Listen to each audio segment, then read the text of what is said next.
Numbers have always made sense to me in a way people never did. While other kids were reading comic books, I was studying my father's accounting textbooks, fascinated by the elegant dance of debits and credits. By age 12, I could spot errors in tax returns that even seasoned accountants missed. My father called it my superpower. My older brother Marcus just called it weird. There she goes again, buried in spreadsheets. He'd sneer whenever he caught me working on practice problems. Live a little, Emily. Nobody likes a human calculator. But I didn't care.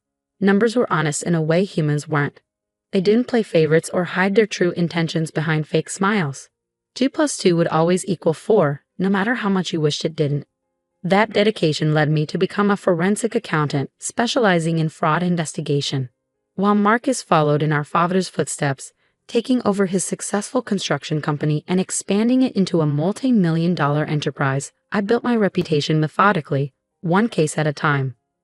My work wasn't flashy, but it was meaningful. I helped small businesses recover stolen funds, exposed embezzlement schemes, and even assisted in bringing down a notorious money laundering operation. Not that any of that mattered to my family. At every gathering, Marcus dominated the conversation with tales of his latest business conquest, while my parents beamed with pride. My work was relegated to footnote status, barely worth mentioning between discussions of Marcus's new contracts and expansion plans. So Emily, my mother would say, her tone carefully neutral, still doing that audit thing. I learned to smile and nod, to accept my role as the less successful sibling. It wasn't worth explaining that I just helped recover millions in stolen pension funds, or that the FBI regularly consulted me on complex financial fraud cases. In their eyes, I would always be the odd one out, the daughter who chose a strange, unglamorous path instead of joining the family business. Everything came to a head at our father's retirement party last spring. The ballroom of the Grand Hotel was packed with business associates, friends, and family, all gathered to celebrate Richard Anderson's 30 years of success. Marcus, as the new CEO, was set to give the main speech. I arrived early, helping Mom with the final arrangements while trying to ignore the way she fussed over Marcus's place at the head table. My own seat was tucked away in a corner, practically hidden behind a large floral arrangement. "Emily, darling," Mom called out, her voice carrying that familiar note of disapproval. "Couldn't you have worn something more festive? This is a celebration, not a day at the office." I glanced down at my charcoal gray pantsuit, chosen specifically because I had to head straight to court after the party for a major testimony. "I have work later, Mom." She sighed, that special sigh reserved for my many disappointments. "Of course you do. Heaven forbid you take one day off to properly celebrate your father's retirement." Before I could respond, Marcus swept in, commanding attention in his perfectly tailored Italian suit. "Mom, the place looks amazing." He kissed her cheek, then turned to me with that familiar smirk. "Hey there, little sister." Still rocking the auditor chick, I see. I forced a smile, reminding myself that this was Dad's day. "Hello, Marcus. Congratulations on the new development deal." "Oh, you heard about that?" His surprise seemed genuine. "Didn't think you kept up with actual business news, being so busy with your, what do you call it? Financial forensics." "Forensic accounting," I corrected, even though I knew he was perfectly aware of my job title. "And yes, I do read the business section occasionally." The party progressed predictably. Dad gave an emotional speech about building the company from nothing. Mom cried appropriately. And then it was Marcus's turn at the microphone. He started well enough, talking about our father's legacy and the future of Anderson Construction. But then 3 glasses of champagne in, he went off script. "You know," he said, swaying slightly, "Dad always taught us that success comes from taking risks, from thinking big. Some people," his eyes found mine in a crowd, "prefer to play it safe, to sit in dark offices counting other people's money, too afraid to get their hands dirty in real business." A murmur went through the crowd. Mom's smile became fixed, while Dad shifted uncomfortably in his seat. "Take my sister Emily, for example," Marcus continued, ignoring Dad's warning look. "She could have been part of something great, could have helped grow the family legacy. Instead, she chose to become a glorified accountant, spending her days nitpicking over receipts and bank statements." I sat perfectly still, my face carefully blank as he continued his drunken monologue. "I mean, what's the point? What real value does someone like that add to the world? At least real accountants help businesses grow. But forensic accounting," he laughed, the sound sharp and cruel. That's just a fancy term for professional tattletale, absolutely useless in the real business world. The room had grown uncomfortably quiet. I could feel pitying glances from nearby tables, could see Mom's mortification and Dad's anger. But I didn't move, didn't react. I'd learned long ago that showing emotion only gave Marcus more ammunition. Marcus, Dad finally interrupted, his voice stern, that's enough. But Marcus was on a roll. No, Dad, it needs to be said. While I'm out there making real money, building real things, Emily's playing detective with spreadsheets. It's embarrassing. She's leaving. I finished for him, standing up smoothly. I'm leaving. Dad, congratulations again on your retirement. I'm sorry, but I have a court appearance I can't miss. I walked out with my head high, ignoring Mom's pleas to stay and Marcus's drunken calls of "see, can't even take a joke." I had a job to do, testimony to give that would help convict a man who'd stolen millions from his employees' pension fund. My work mattered, whether my family understood that or not. The next 3 months passed in a blur of cases and court appearances. I ignored calls from my parents, deleted Marcus's half-hearted apology text without reading it, and threw myself into my work. Then, on a rainy Tuesday morning in September, everything changed. The call came at 7:15 a.m., just as I was settling into my office with my first coffee of the day. Marcus's name flashed on my phone screen, and for a moment, I considered letting it go to voicemail.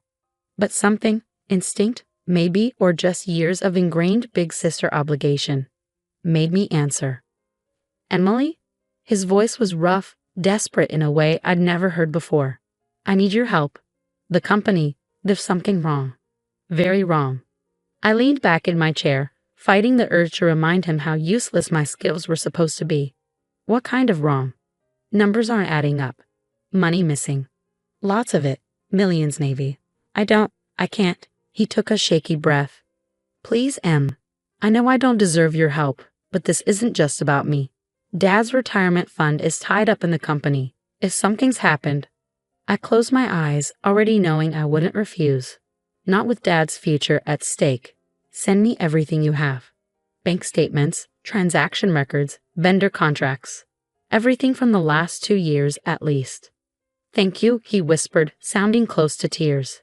Emily, I cut him off. I'm not doing this for you. I'm doing it for Dad. And Marcus, this isn't free. My usual consulting rate is $500 per hour. There was a long pause before he responded.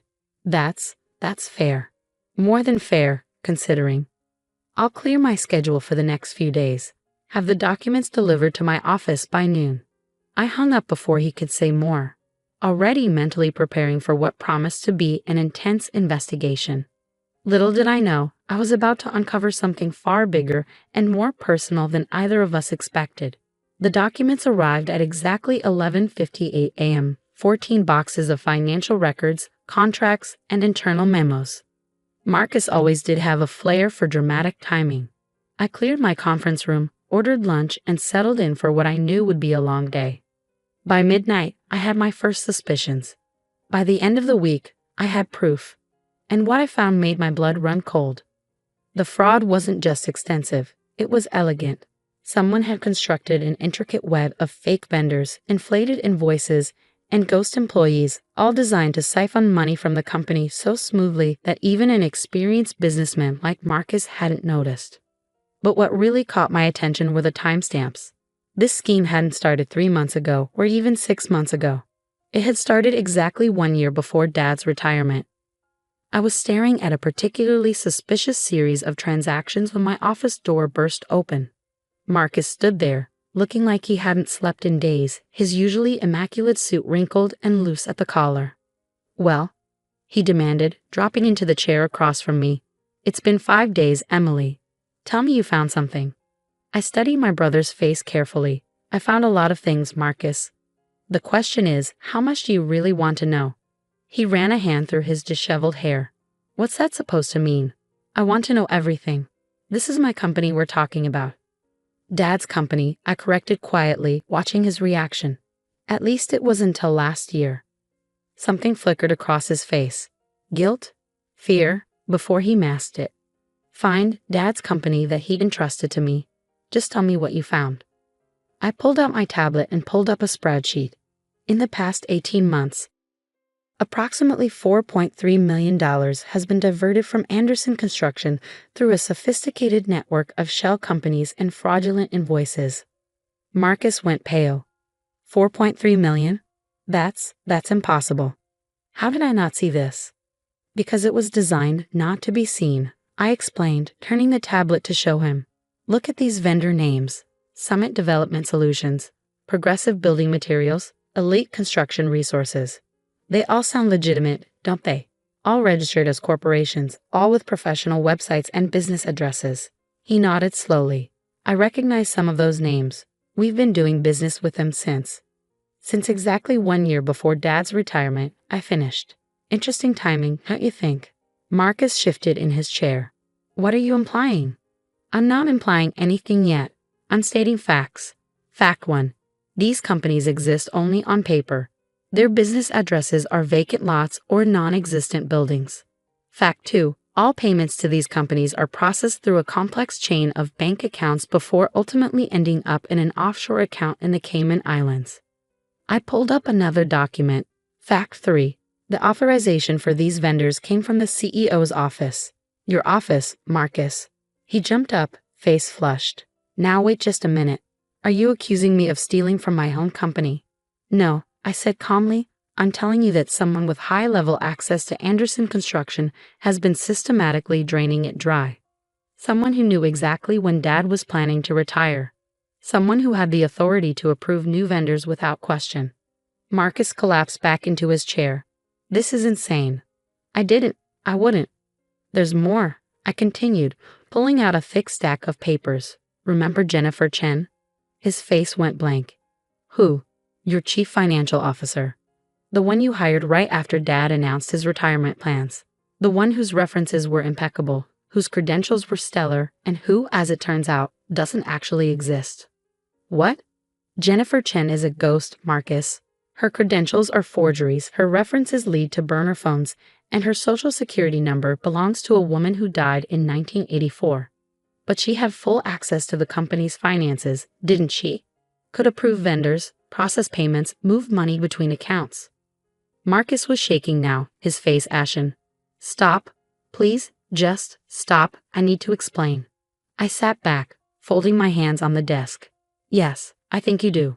What followed was a confession that broke my heart, not just for the company or for Dad, but for my brother himself.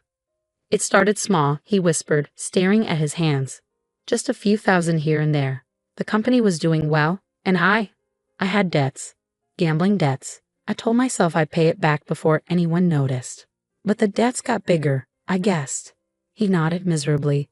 I met Jennifer. Her real name is Rebecca Walsh, at a casino in Vegas. She said she could help me set up a system to divert funds, just until I got back on my feet.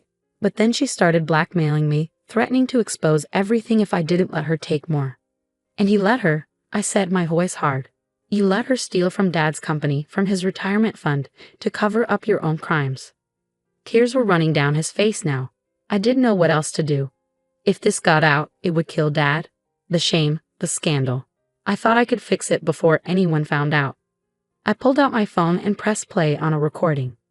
Jennifer/Rebecca's voice filled the room, discussing payment schedules with Marcus. His head snapped up, eyes wide with panic. You recorded our meetings? No, I said quietly. The FBI did. They've been watching Rebecca Walsh for months. She's pulled this same scam on 3 other companies. I've been working with them on the investigation since you called me. Marcus lurched to his feet. You set me up. Your own brother. I protected the company. I corrected him. I protected Dad. The FBI is willing to treat you as a victim of extortion rather than a co-conspirator, thanks to these recordings. Rebecca and her associates will go to prison. The money in the Cayman accounts has already been frozen and will be returned to Anderson Construction. And me, he whispered. You'll have to step down as CEO, obviously. There will be fines, probably some community service, but no jail time as long as you cooperate fully. I stood up, gathering my files. Oh, and one more thing. You'll be paying back every penny you took, with interest. I've already drawn up a repayment schedule. It's quite aggressive, but then again, my rates are quite reasonable for a useless forensic accountant. The meeting with our parents the next day was one of the hardest things I've ever done. Mom cried, Dad raged, and Marcus sat there looking like a scolded schoolboy as I laid out the evidence and the resolution.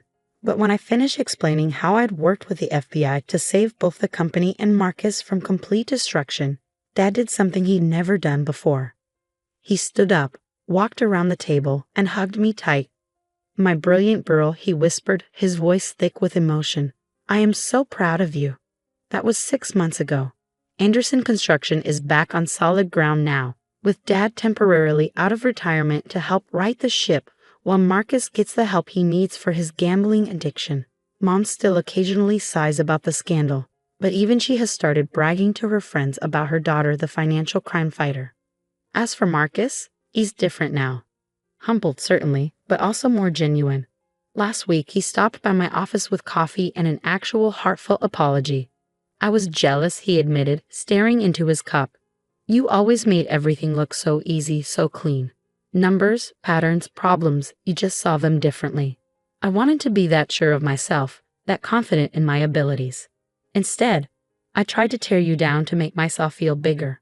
I accepted his coffee and his apology, but not his self-pity. You're good at plenty of things, Marcus. Running crews, managing projects, inspiring people to do their best work. Those are real skills. You just got lost somewhere along the way. He nodded slowly. Yeah, I did, but he found me. Guess being a professional tattletale has its uses after all. I threw a pencil at him, and for the first time in years, we both laughed. Really laughed. Together. Yesterday, Dad called to ask if I consider taking on a permanent role at Anderson Construction, heading up a new compliance and audit department. We need your eyes, he said. Your way of seeing things. It's time this became a true family business with all our strengths working together. I haven't given him an answer yet. Part of me loves my independence, my reputation as a solo practitioner. But another part remembers that little girl with her father's accounting books, dreaming of working alongside her family. Maybe it's time for a new chapter. After all, numbers may not lie, but sometimes they do tell us when it's time for a change. In the end, that's the thing about family. Like a complex equation, it may take time to work out all the variables. But when you finally get it right, everything balances perfectly. Sometimes it just takes a forensic accountant to show everyone exactly how the numbers should add up.